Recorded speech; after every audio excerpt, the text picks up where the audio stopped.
Alright, what's up mga kamismo? Ang pag-uusapan natin ngayon ay tungkol sa paglilinis ng condenser sa aming aircon package type sa barko. I-share ko sa inyo mga kamismo kung kailan nga ba ito kailangan linisan, kung ano nga ba yung procedure ng paglilinis nito, at ang mga dapat na mini-maintenance, lilinisan, at i-share ko na din sa inyo mga kamismo kung ano ba yung mga common na problema na na-encounter ko. So bago ang lahat, baka naman mga kamismo, huwag niyong kalimutan na mag-subscribe sa aking YouTube channel. Baka hindi ka pa nakapag-subscribe. At i-hit mo na din syempre yung notification bell para lagi kang updated sa mga bago kong i-release na video. Nag-upload ako ng mga electrical works, engineering works at iba't ibang buhay namin dito sa barko. So hindi na natin papatagalin to mga kamismo, simulan na natin. Unang step sa paglilinis ng condenser mga kamismo, syempre, i-off muna natin yung power switch niya or yung circuit breaker niya. At after makapag-off ng circuit breaker or yung switch niya, sarado naman natin yung inlet at outlet valve ng condenser, yung kanyang cooling. Ayan, kasalukuyan kong ginagawa. Make sure lang na saradong-sarado yung mga valve para maiwasan yung mga leaking. Tapos mga kamismo, lagi nyong tatandaan na una nyong isasara yung inlet bago yung outlet para maiwasan yung overpressure na maaaring maging sanhi ng pagkasira or pagkabutas ng mga pipes natin. Lalo na sa mga kapareho naming barko dyan na yung cooling system nila is seawater. Sa amin kasi dito seawater, kaya kung mapapansin nyo yung mga pipes namin, medyo madaming kalawang. Mabilis talagang magkaroon ng kalawang pagka seawater mga kamismo. Mas the best pa din talaga mga kamismo kung fresh water yung gamit na cooling. Isa yan kamismo sa mga common na problema ko, yung valve na yan. Kasi mabilis na tumigas yan dahil sa asin. Tapos kapag tumigas na yan, panigurado mahirap na yung buksan tsaka isara. Kaya ginagamitan ko siya ng spanner. Kaya lang medyo kailangan mag-iingat lang talaga sa pagsara tsaka sa pagbukas. Gawa ng maaaring maputol yan. Nasampulan na kasi ako niyan mga kamismo na naputulan ako. Pag magbubukas kayo, laging counterclockwise. Then pagka maghihigpit, clockwise. Okay, simulan na natin yung paglilinis mga kamismo. Dahil yung condenser yung kailangan nating linisin, syempre hihanda yung gamit, yung brush na pangsundot. Then uunahin natin tanggalin yung nasa ilalim niya, yung pinaka-drain niya. Ito, yan, yung tinuro ko. Anong purpose? Bakit kailangan yun muna yung kailangang buksan? Unang-una sa lahat, upang ma-release yung kanyang pressure. Syempre, may water pressure pa yan mga kamismo. Kaya i-drain natin sa baba. Kasi kapag binuksan mo yung gilid niyan, maaaring masira yung gasket sa sobrang lakas ng pressure. Kaya pasingawin muna natin gamit yung adjustable. Malakas yung pressure niyan mga kamismo, lalo na kung hindi na isarado na maigi yung mga barbula. Kasi meron kaming main cooling seawater na pump na sobrang malaki yun. Then meron pa kaming booster pump papuntang accommodation. Bali dalawa yun mga kamismo. Yung main cooling namin, nakakonekta yun syempre sa switches. Then yun naman booster pump, interconnected lang siya para masustain yung pressure sa taas sa accommodation. Ginagamitan ng booster pump. Buksan na natin. Usually na tools na gamit ko dyan mga kamismo is katala, tsaka open wrench na 17, tsaka 13. Pagka magbubukas kayo or magme-maintenance, syempre inform nyo yung area na maapektuhan.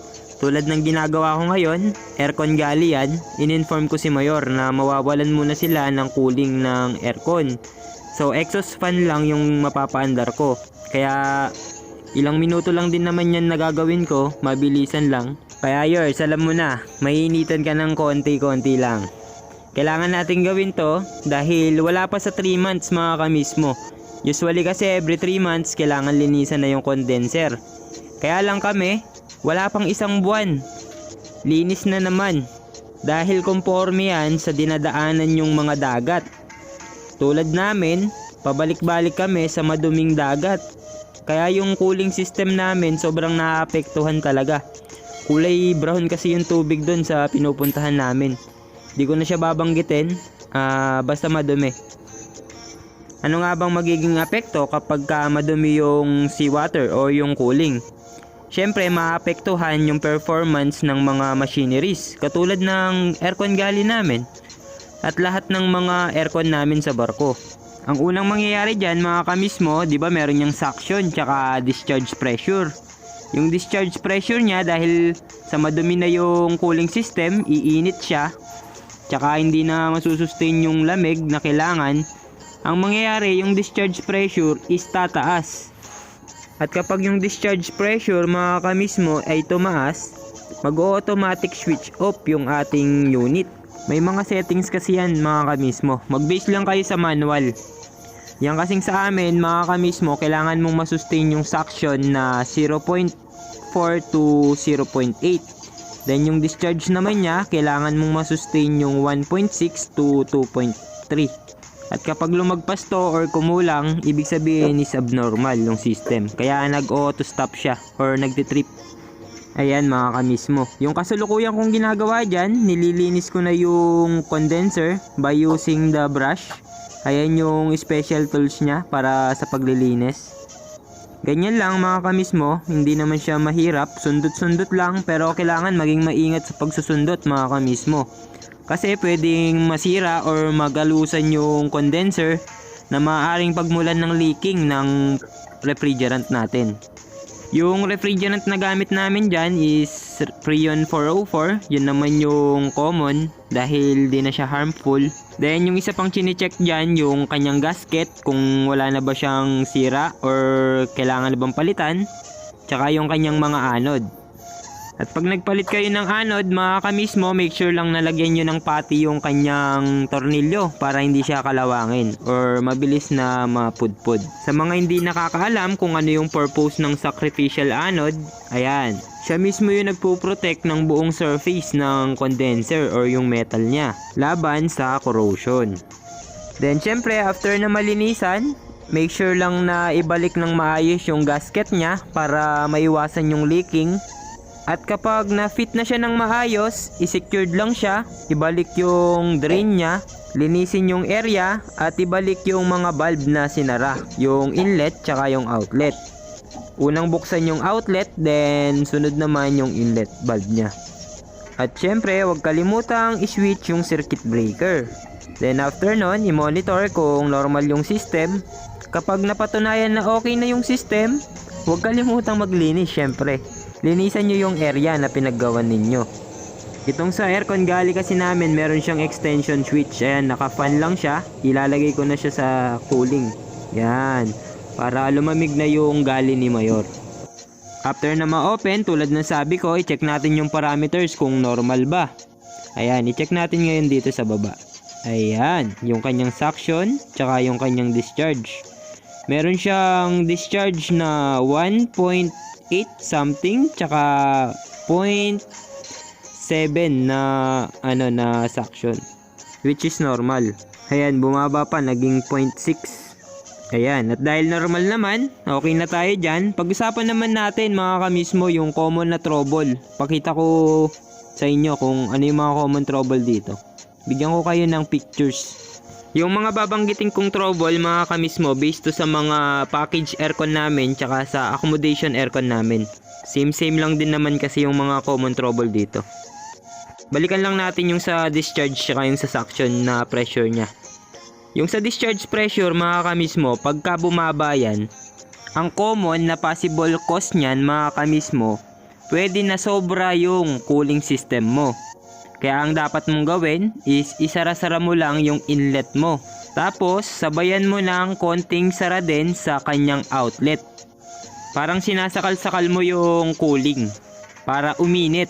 Kasi hindi niya kayang i-condense kapag sobrang lamig tsaka kapag sobrang init ng cooling mo. Kaya kailangan talaga balance lang siya.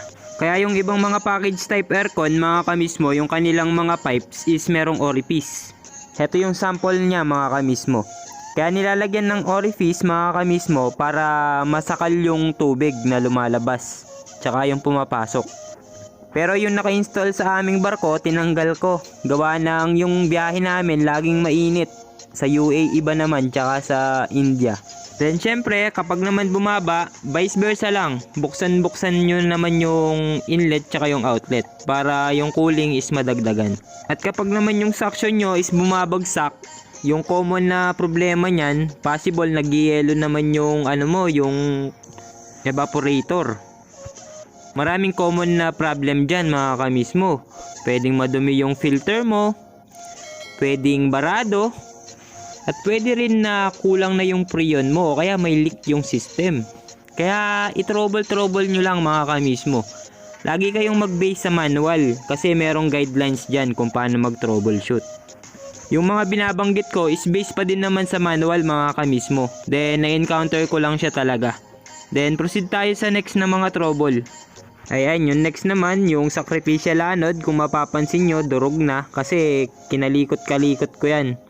Ibig sabihin, nampaw na, kaya kailangan ng palitan. Pag less than 60%, kailangan ng palitan yan.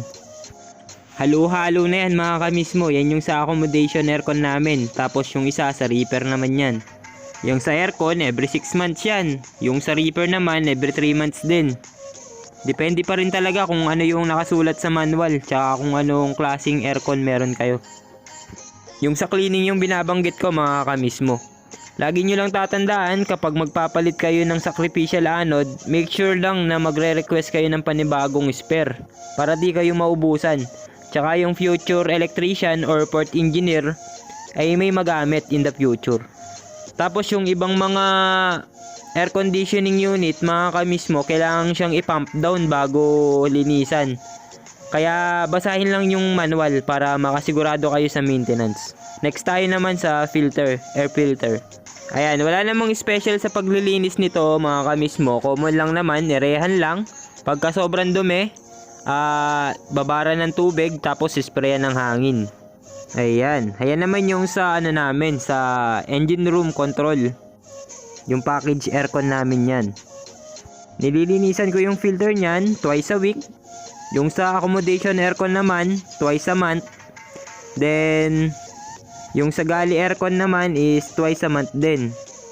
Yung procedure ng paglilinis, i-off muna yung cooling kasi hindi pwede na walang filter kapag pinapaandar yan. Kasi possible na pumasok yung alikabok sa evaporator nyo at mas lalong magkaroon ng problema pagka nagkataon. Then daily mga kamismo, meron akong monitoring yan. Kaya ini-inspect ko yan palagi kung may mga unusual ba, vibration. Then chinecheck ko na din yung yung leak test, nagli-leak test ako diyan gamit yung aming device. Isa yan sa nagbigay problema sa akin mga kamismo dahil sa kanyang thermostat. Medyo palyado kasi tapos wala naman akong spare sa barko. Kaya yung tangi ko nagagawa is i-recondition lang yung yung thermostat. Next naman tayo mga kamismo, dahil nga seawater yung gamit naming cooling. Ayan yung mga nangyayari, nabubutas yung pipes. Pero yung ginawa kong yan mga kamismo is temporary solution lang yan. Para lang maagapan yung leaking tsaka hindi lumakas yung sirit ng tubig. Kaya nilagyan ko siya ng tali. Syempre bago natin galawin yan, kailangan muna nating i-consider yung availability ng pwede nating makasama. Tsaka yung mga spare na gagamitin. Next naman tayo dito sa arcing yan. Sumabog yung yung circuit breaker. Ang nangyari dyan mga kamismo, from accommodation aircon hanggang sa control room circuit breaker is nagkaroon ng arc. Di naman siya totally na sumabog. Okay pa naman yung circuit breaker, kaya lang nagkaroon ng arc. Kasunod niyan mga kamismo, nung nag-trip yung circuit breaker ng aming accommodation aircon is nagkaroon ng low insulation ng aming 440 volts. Which is very unusual mga kamismo. Kaya nag-conduct agad ako ng inspection ng mga devices tsaka ng mga circuits niya. At sa aking pag-i-inspection, napag-alaman ko na nagkaroon ng overloading dito sa contactor kaya sumabog. Ano nga bang nakakonekta dito sa mga contactor? Syempre, yung nakakonekta dito, walang iba kundi yung compressor. Bakit naman nag-overload yung compressor? Napag-alaman ko na nagkaroon ng crack or leaking yung compressor. Ngayon yung performance niya medyo nahirapan. In the long run, bumigay, nasira, hanggang sa pati yung contactor is sumabog dahil nga hindi kinayanan yung overloading. Kaya ang ginawa ko temporarily, in-out of service ko muna yung set 2 dahil dalawang set yung compressor namin. Sa isang set, merong dalawang compressor. Kaya yung isang set, buti na lang, number 3 lang yung nasira, kaya nagamit ko pa yung set 1. At buti na lang, merong mga old stock na compressor na nakatago sa proa. Then, in-inspect ko yun. Pwede pa namang mapakinabangan, kaya pinalit ko sa sirang compressor. Then, syempre, after kong mapalitan yung compressor, pinalitan ko na din yung contactor. Then, testing ako ng mga circuits kung wala bang short circuit. Wala naman, then binalik ko na sa normal yung system. Pero syempre, nag-request pa rin ako ng extra or spare na compressor. Kasi luma na yung ginamit ko, possible masisira din yun kaagad. Old stock siya, kaya yung performance niya hindi na maganda. Next naman is yung pag-greasing. Every 2 months naman yan ginagawa mga kamismo. Makakatulong yan para hindi mahirapan na umikot yung mga motor, mga electric motor. Lalo pa 24/7 na umaandar yan. Check lang sa manual kung every kailan ba talaga kailangan nagrasahan, tsaka kung ano yung mga gamit na panggrasa. Syempre yung gamitin dapat yung akma, yung pang electric motor lang. Kapag hindi yan naalagaan sa pag-greasing mga kamismo, possible cause nyan, mag-overheating yung motor nyo, magkakaroon ng vibration, dyan magkakaroon ng overloading.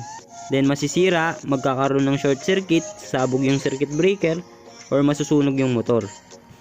Then next natin, yung pagpapalit or pag-maintenance ng belt. Ini-sprayan ko yan ng belt dressing mga kamismo. Then ini-inspect ko din kung wala pa bang lamat. Pinapalitan ko kapag meron. Then yung tension niya kailangan meron siyang 10 mm na clearance. Pagka pinindot mo yung mismong belt, kailangan lumalaban pa rin siya, tsaka hindi siya ganun kaluwag, hindi rin ganun siya kasikip.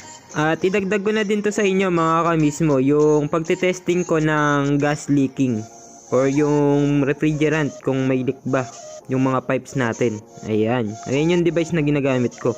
Ang maipapayo ko lang sa inyo mga kamismo, huwag kayong matakot na humarap sa mga trouble. Dahil yung mga trouble na yan mga kamismo, sinasabi ko sa inyo, yan yung mga magpapalakas sa inyo. Dahil sa napakaraming trouble na na-experience ko, ngayong nagbarko ako mga kamismo, feeling ko yan yung nagpatibay sa akin. At lalong mas magpapatibay pa. At wala nang makakaagaw pa nito mga kamismo. Bagkus may isi-share ko pa sa iba. Katulad ng ginagawa ko ngayon. Kaya kamismo, baka nakakalimutan nung mag-subscribe. Subscribe na. At i-hit na ang notification bell. Tsaka i-like mo na din mga kamismo. Para i-promote naman tayo ni YouTube sa ibang mga gustong makapanood sa atin. So paano ba yan? Hanggang dito na lang ang video na to. Mag-shoutout muna tayo. Shoutout kay Sir Brook Guanzon. God bless sa inyo sir. Salamat sa inyong support. Yung hinihingi mo pala sir, i-search mo lang sa FB, yung Elmismo Vlogs. Ayun nga po pala yung aking FB page mga kamismo. I-follow nyo na din. Shoutout kay Sir Morgan Morales, kay Sir Jeromir, kay Sir Lalab. Mabuhay kayo at God bless mga kamismo. Salamat sa lahat na walang sawang pagsuporta ninyo. So paano ba yan? Hanggang dito na lang. Bye-bye!